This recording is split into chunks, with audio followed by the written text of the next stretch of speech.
Hello everyone. मैं government college Bemetara से guest lecturer सृष्टि श्रीवास्तव। तो हमने पिछले वीडियो लेक्चर में क्या पढ़ा था? हम नगरीय समस्याओं के बारे में पढ़ रहे थे, जिसमें हमने जो आवासीय समस्या है वहाँ तक पढ़ लिया था। ठीक है, तो अब हम उसके आगे जो है उसको पढ़ेंगे।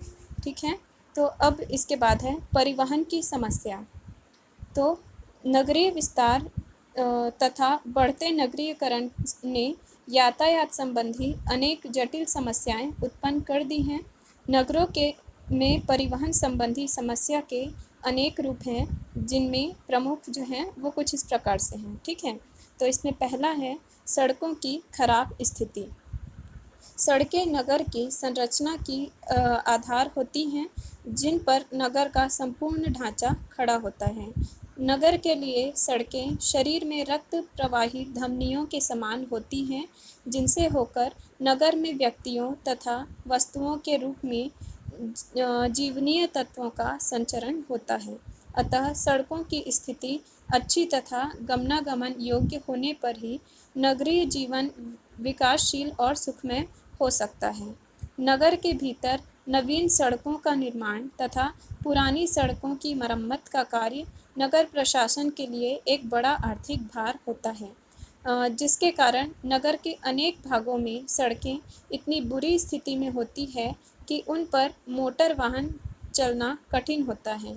यद्यपि विकसित देशों में नगर की सड़कें सामान्यतः मोटर परिवहन के योग्य होती हैं, किंतु वहाँ भी बहुत सी सड़कों की स्थिति अच्छी नहीं होती। खराब सड़कों की समस्या अधिकांशतः विकासशील देशों में है, जहाँ जनसंख्या के अनियंत्रित संकेंद्रण के कारण नगर का प्रसार बाहर की ओर होता जाता है, किंतु धन अभाव के कारण पक्की सड़कों का निर्माण नहीं हो पाता है। भारत जैसे विकासशील देशों में नगर के भीतर कितनी सड़कें ऐसी पाई जाती हैं जिन पर जगह जगह गड्ढे मिलते हैं और कंकड़ पत्थर के टुकड़े उखड़कर यत्र तत्र बिखरे हुए रहते हैं, जिनसे वाहनों के टायर क्षतिग्रस्त होते हैं तथा शीघ्र घिसते हैं और फट जाते हैं। कुछ सड़कों पर ईंट के खड़जे लगे होते हैं, तो अनेक सड़कों और गलियां कच्ची भी मिलती हैं, जिनकी स्थिति वर्षा ऋतु में अधिक खराब एवं दयनीय हो जाती है। बहुत से नगरों के निचले क्षेत्रों में सड़कें जल भराव के कारण डूब जाती हैं और उन पर यातायात अवरुद्ध हो जाता है। भारत के लघु नगरों में तो अधिकांश सड़कों की दशा खराब है ही। कोलकाता, दिल्ली, अहमदाबाद, लखनऊ, आगरा, कानपुर, इलाहाबाद, पटना आदि बड़े नगरों के विभिन्न खंडों में भी ऐसी सड़कें और गलियां पाई जाती हैं जो उखड़ी हुई हैं, गड्ढों से युक्त तथा मोटर वाहनों के लिए सर्वथा अनुपयुक्त होती हैं। शुष्क ऋतु में बहुत सी सड़कें धूल से भरी रहती हैं और वर्षा ऋतु में कीचड़ और गड्ढों से पूर्ण होती हैं। भारत में ही नहीं, सभी एशियाई, अफ्रीकी तथा लैटिन अमेरिकी विकासशील देशों में अधिकांश सड़कों की स्थिति अच्छी नहीं है, जिनकी एक बार मरम्मत होने के पश्चात कई वर्षों तक पुनः मरम्मत का नंबर नहीं आता। नगरों में सड़कों की खराब स्थिति का प्रमुख कारण स्थानीय निकायों के पास धन अभाव का होना है और तकनीकी साधनों की अपर्याप्तता तथा जन जागरण की कमी आदि कारण है। ठीक है, अब इसके बाद है परिवहन की समस्या के अंतर्गत दैनिक आवागमन हेतु साधनों का अभाव। नगर का अपने प्रभाव क्षेत्र तथा उपनगरीय क्षेत्रों से घनिष्ठ कार्यात्मक संबंध होता है। उपनगरीय क्षेत्र से प्रतिदिन संख्या में अभिगमता नगर में आते हैं, जिनमें नगरीय प्रतिष्ठान, उद्योगों, कार्यालयों आदि में काम करने वाले लोग, व्यवसायी, विद्यार्थी तथा शाक सब्जी, दूध आदि आवश्यक वस्तुओं को पहुंचाने वाले लोग सम्मिलित होते हैं। दिन भर नगर में अपना अपना काम करके दिन में ही या शाम को वे पुनः अपने अपने निवास स्थल को पहुंचना चाहते हैं। अतः नगर और उसके उपनगरीय क्षेत्र के मध्य तीव्रगामी साधनों की महती आवश्यकता होती है। इसके लिए बड़े बड़े नगरों में महानगरीय रेल तथा बस सेवाएं चलती हैं। विश्व के बहुत से महानगरों में सड़क यातायात से भार कम करने के लिए रेलवे के लिए सुरंगों का निर्माण किया जाता है। इस प्रकार नगर और उपनगरीय क्षेत्र के मध्य दैनिक आवागमन के लिए तरह तरह की कठिनाइयाँ झेलनी पड़ती हैं। नगरों में आवासीय समस्या के कारण नगर में काम करने वाले हजारों व्यक्ति प्रतिदिन अपने दूरवर्ती घरों से नगर की ओर आते हैं, जिसके लिए तीव्रगामी यातायात के साधनों की व्यवस्था आवश्यक हो जाती है। प्रातःकाल उपनगरों से नगर की ओर और सायंकाल नगर से उपनगरों की ओर जाने वाले यात्रियों की भीड़ अधिक होती है और परिवहन व्यवस्था में भी कठिनाई बढ़ जाती है। भारतीय महानगरों जैसे कि मुंबई, कोलकाता, चेन्नई, दिल्ली, अहमदाबाद आदि नगरों में काम करने वाले हजारों लोग कार्यारंभ के समय से 3-4 घंटे पहले ही अपना निवास छोड़ देते हैं। मुंबई, कोलकाता और चेन्नई में हजारों यात्री प्रतिदिन रेल से आते जाते हैं। दिल्ली और कानपुर में बस सेवा का उपयोग अधिक होता है। इसी प्रकार विश्व के अनेक बृहत नगरों में काम करने वाले काफ़ी व्यक्ति प्रातः 4-5 बजे ही अपना निवास स्थान छोड़ देते हैं और रात्रि में 11-12 बजे अपने घर पहुंचते हैं। इस प्रकार उनका अधिक समय यात्रा में ही बीत जाता है और आय का कुछ अंश परिवहन किराए में खर्च हो जाता है।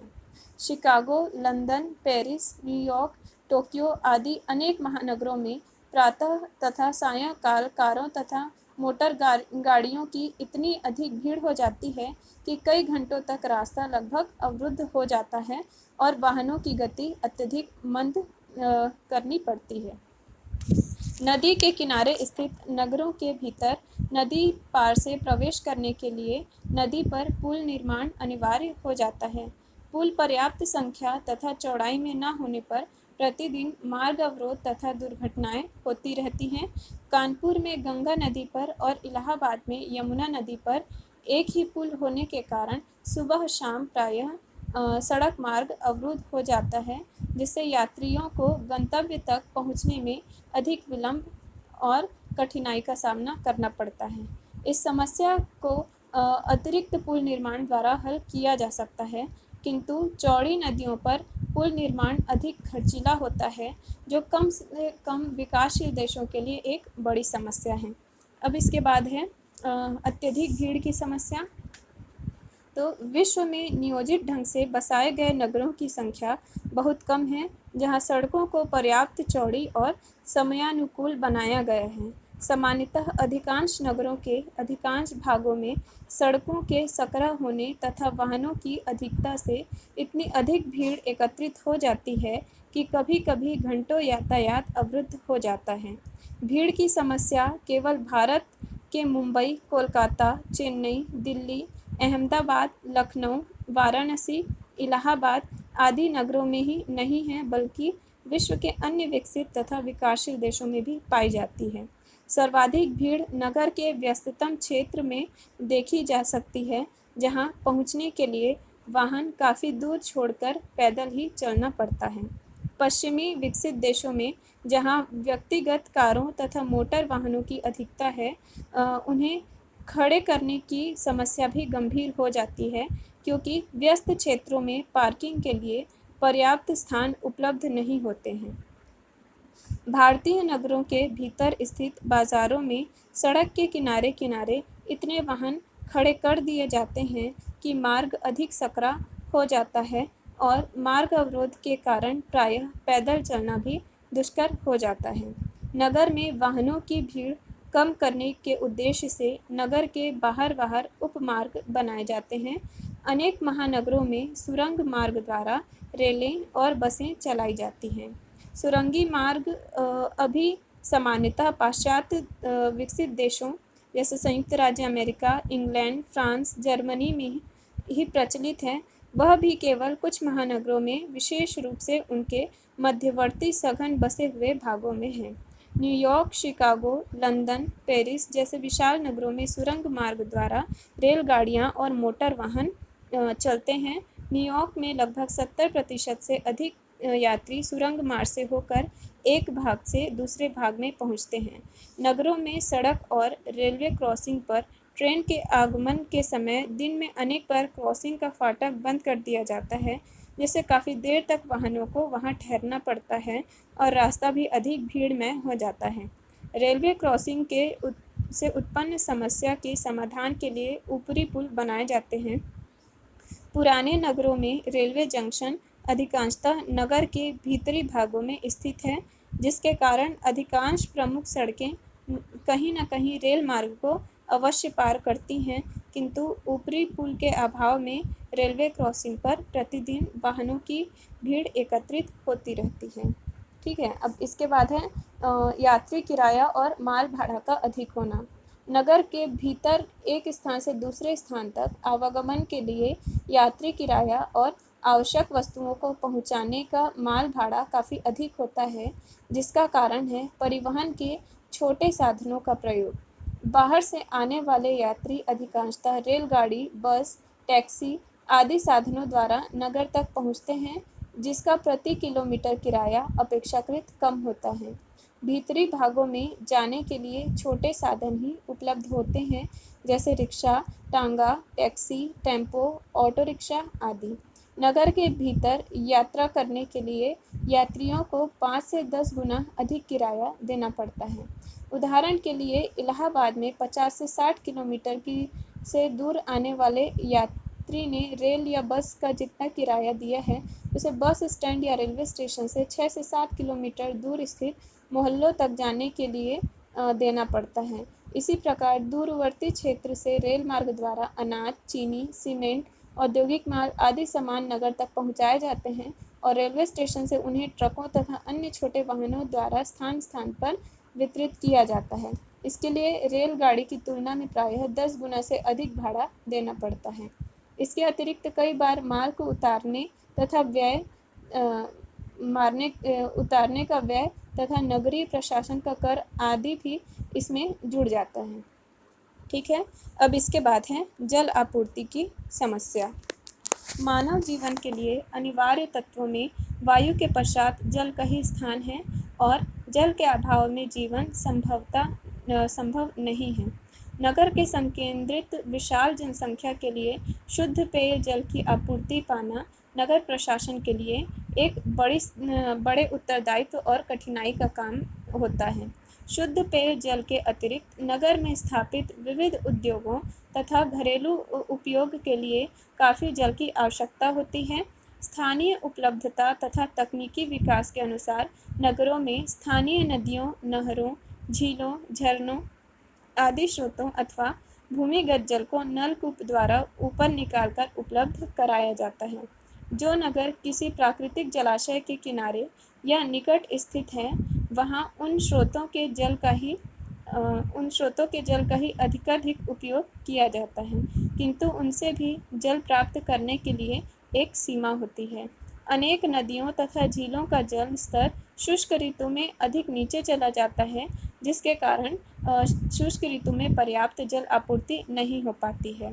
शुष्क ऋतु में भौम जल स्तर भी नीचे चला जाता है और नलकूप भी भूतल तक जल को खींचने में बेकार सिद्ध होता है। इस प्रकार ग्रीष्म तथा शुष्क काल में नगरों में जल अभाव की समस्या विकराल रूप धारण कर लेती है। विद्युत आपूर्ति में बाधा और विद्युत कटौती के कारण भी जल आपूर्ति बाधित हो जाती है। उत्तरी भारत में दिल्ली, कानपुर, लखनऊ, इलाहाबाद, वाराणसी, पटना, गया आदि अनेक नगरों में गर्मियों में विद्युत कटौती या विद्युत आपूर्ति में बाधा उपस्थित हो जाने के कारण प्रायः प्रतिदिन जल आपूर्ति में रुकावटें आती हैं और कभी-कभी तो पीने भर को पानी भी उपलब्ध नहीं हो पाता है तथा कई दिनों तक नल की टोटियों से पानी नहीं टपकता। सबसे बुरी स्थिति उन मोहल्लों की होती है जो अपेक्षाकृत ऊंचाई पर बसे होते हैं।